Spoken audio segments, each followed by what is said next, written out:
আজ হচ্ছে কাল হচ্ছে আমাদের কিন্তু অনেক পেপারস আছে, দেখবেন যে চাকরি না হওয়ার কোনো কারণই খুঁজে পাই না আমরা।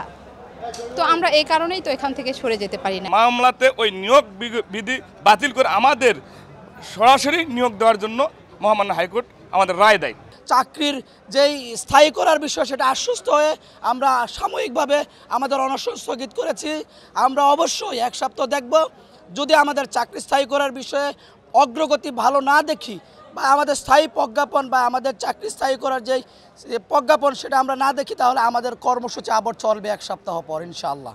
আইসিটি বিভাগের সচিব মহোদয়কে আমরাই রিকোয়েস্ট করব যাতে এটার সমাধানটা খুব দ্রুত করা যায়।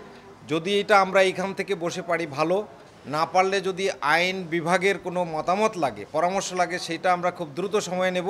দীর্ঘদিন পর্যন্ত বঞ্চনার যে শিকার হয়েছে সেটা থেকে তারা মুক্তি পাবে।